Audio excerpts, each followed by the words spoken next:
Nostalgia is strong, and we love being able to relive the past.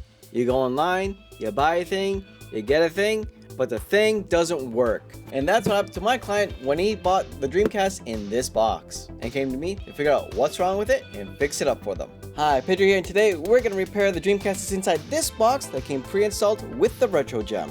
If you want to send in your consoles in for repair, go to renewedgamingrelics.com, make your way towards modding and repair services, and fill out the form to get a customized estimate with my Gamer's Antiquity trademark repair services. To get a console with a Retro Gem pre-installed is pretty nice. It's just not nice when it doesn't work. For more conversation, I suspect that the fault lies with the ribbon cable for the installation, as it's not uncommon for something to go wrong if someone doesn't have the right means to ensure the installation goes well the first time. The plan will be to replace the ribbon cable with a brand new one.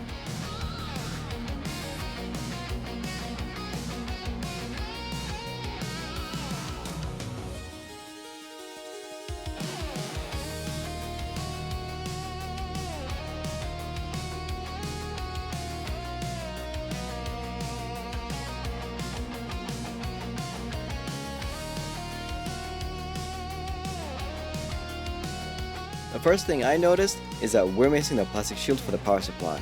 We'll need to address it during reassembly.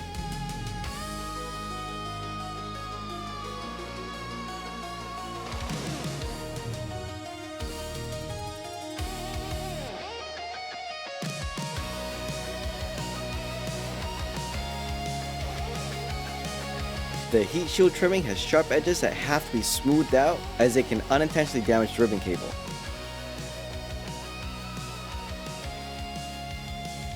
While good for us and not great for the installation, the antenna is floating underneath the disk drive. We'll give it a proper home so the Wi-Fi doesn't have to go through two aluminum shields. We also have a missing screw, but that's no big deal. At a quick glance, the thermal pads look like they're in solid shape, which is a good sign.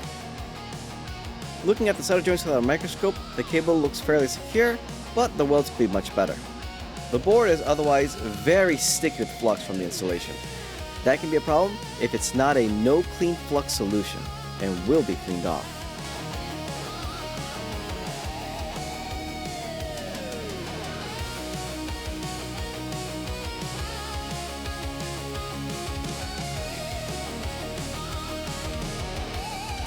The HDMI port looks okay, but this protruding screw is a problem, as it will cause needless pressure on the motherboard and can cause damage to the board besides scratching it.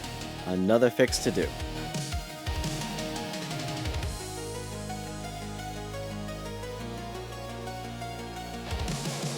The white flex cable looks undamaged despite a kink where the screw is for the HDMI port.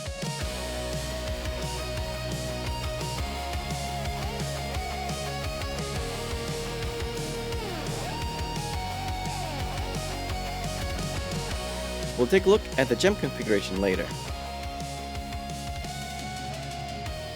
The anchor placement is okay, but will be redone as it's sat on top of a resistor. Very sticky, not centered, the serial port will be reset, and the pads for the standard AV port will be cleaned. With the initial laundry list of tasks, it's time to get to work. First is getting rid of the current flex cable. Nice and easy, no rush. We don't want to accidentally damage anything ourselves. This will replace with a brand new one in case it was somehow faulty or damaged during its initial installation.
Gloves on, it's time to clean this bad boy.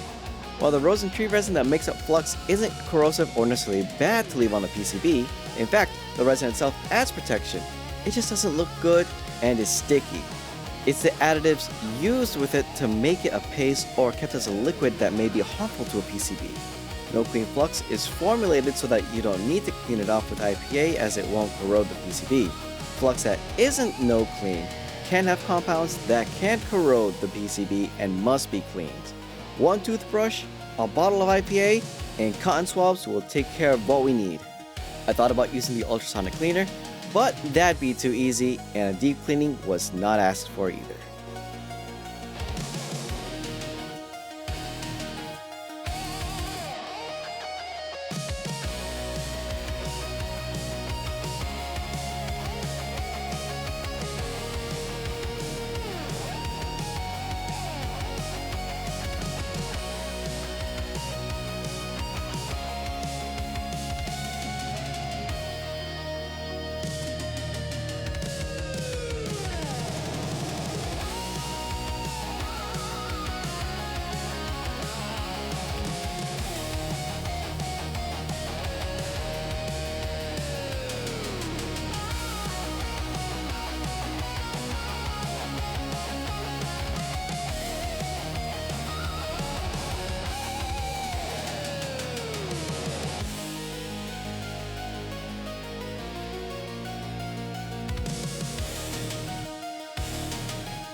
Now to carefully lift the anchor with my heat gun and some tweezers.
My soldering iron doesn't have a good heat recovery rate, but will still do the cleanup job on these caps perfectly fine.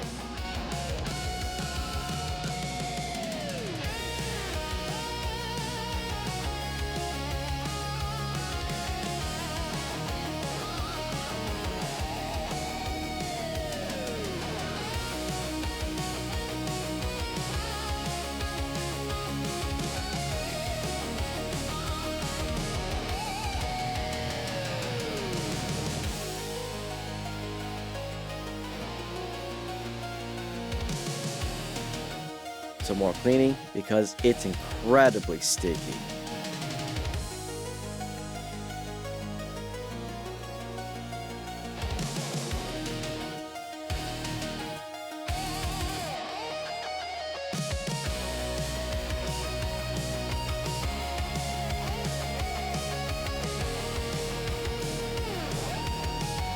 Now to reset the anchor so it's no longer sitting on top of any components. Don't mind me being particular about making sure it's centered.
The soldering iron did pretty good, but the desoldering gun will take care of this one ugly weld.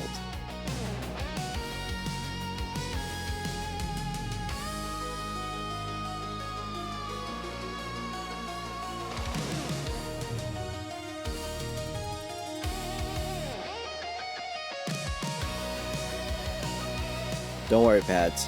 I got you.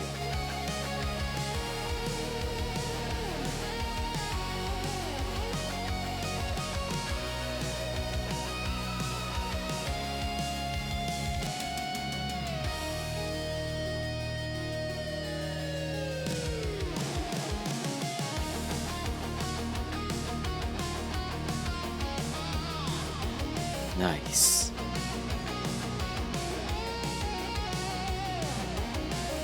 Next is a serial port. I want to address the cutting of the ABS with my Dremel. It's jagged and needs to give more clearance for the left mounting screw for the HDMI port. A nice gentle heat will do the trick.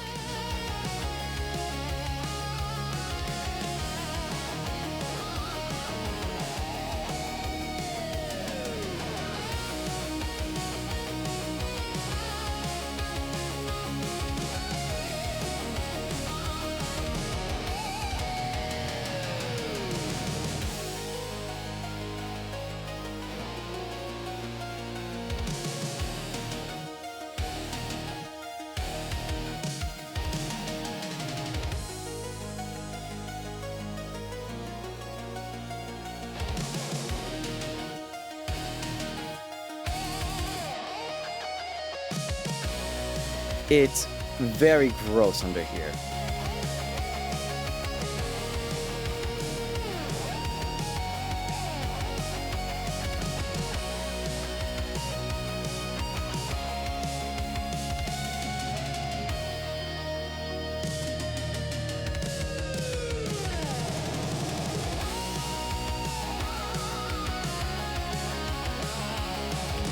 Now to clean off the pads of the old solder and take care of this scratch on the motherboard.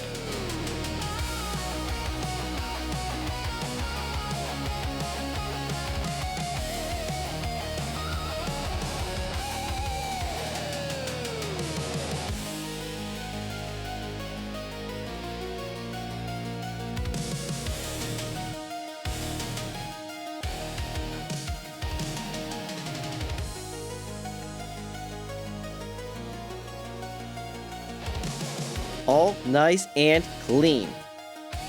With a little solder paste, my head getting in the way, a heat gun, and a little too much attention to detail, this guy is nice, trimmed, and centered.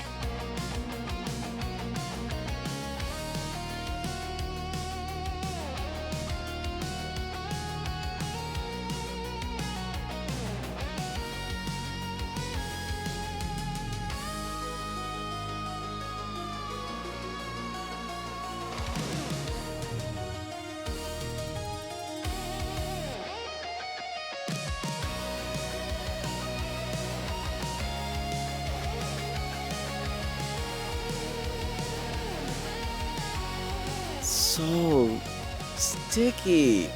Did the previous installer have any IPA on hand? It seems that the J jumper wasn't done well, but they're all getting redone and F is being cleaned. F being connected leads me to think that this gem was previously used for the PS2 for the optical audio.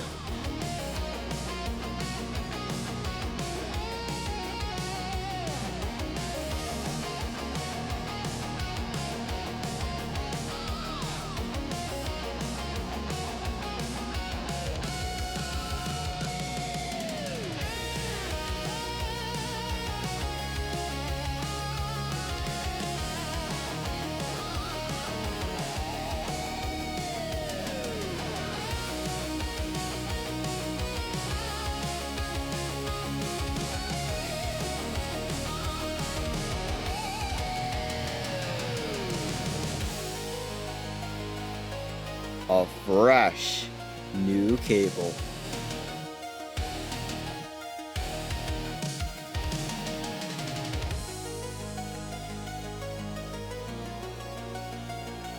Get ready, Dreamcast. It's time for a little pampering before you get this new flex cable. You need some retinning to deal with the trauma, and I got you.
Girl, you're ready to rock. Let's get that flex cable installed. Just gonna take my time under the microscope, making sure there's no shorts and that my welds are solid, and fix any bad welds I make.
Can't forget about this little guy.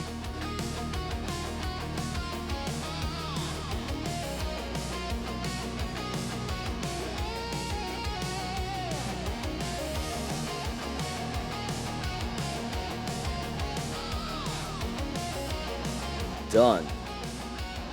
Time for the last 2 points.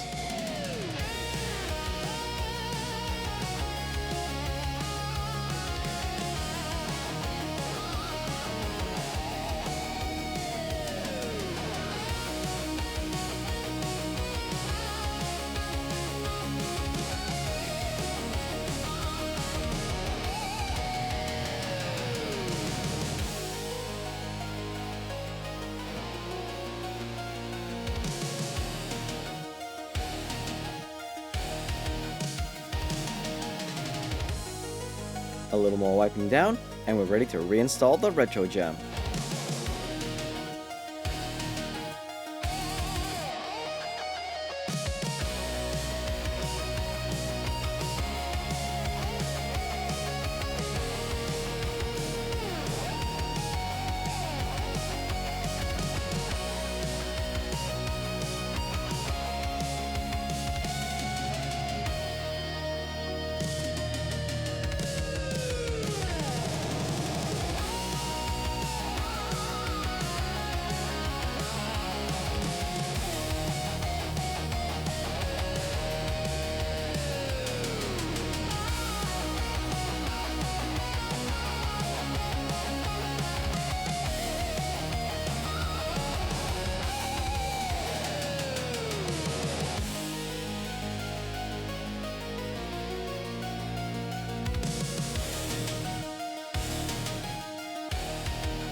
Gotta keep the ribbon cable away from its neighbor so it doesn't get in the way of the thermal pad.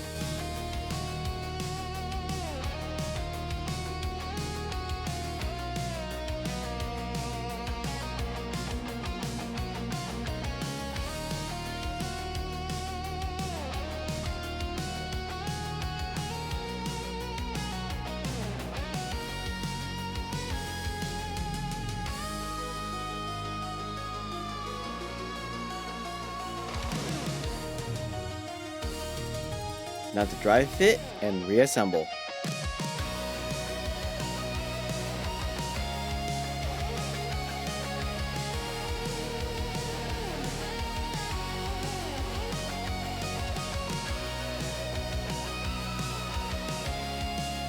It looks like this was done with the Dremel, but not cleaned up. They could have used the Dremel to clean it up, or even some sandpaper. It takes no time to do this. While I'm at it, it's time to address this problem. Mark up what needs to be cut, take it out, cut off screen, and reinstall.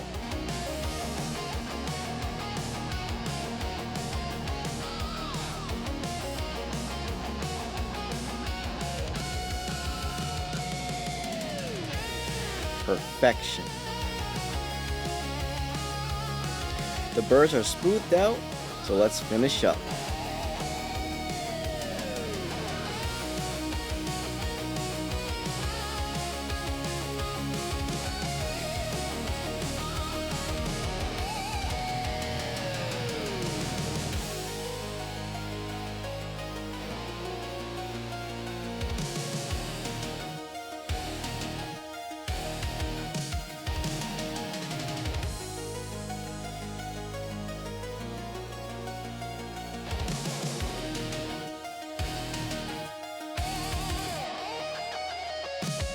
For the missing plastic shield for the power supply, I'm laying down rows of Kapton tape.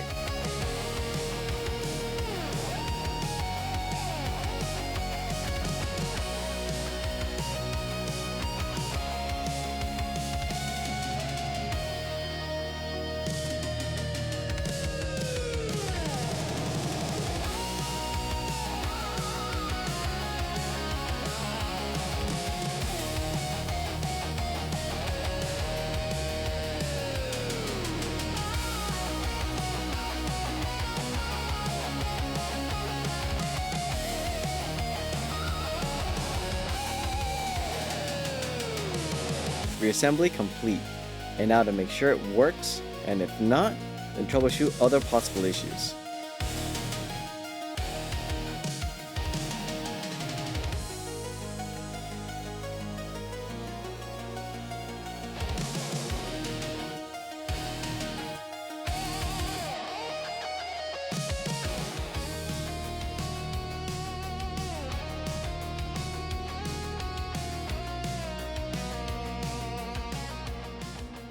Behold!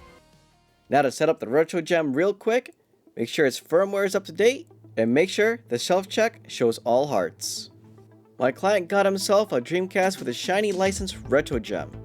This guy is gonna be so happy not to be limited to 720p from the basic edition.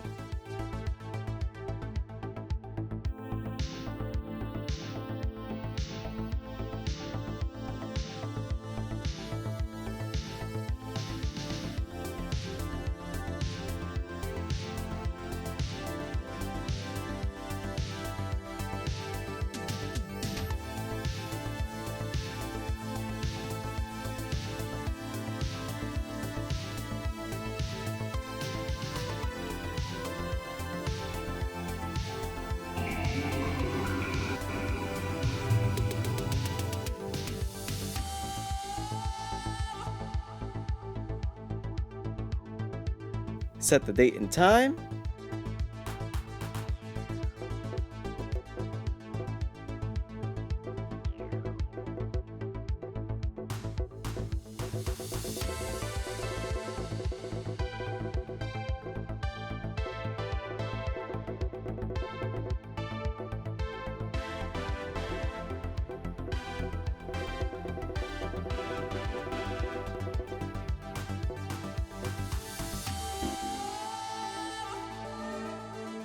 Now to test the disk drive with my 240p Test Suite GD-ROM.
Let's go! It reads the disc no problem, we get a pristine picture, all hearts on the self-test, and now to reset the Wi-Fi.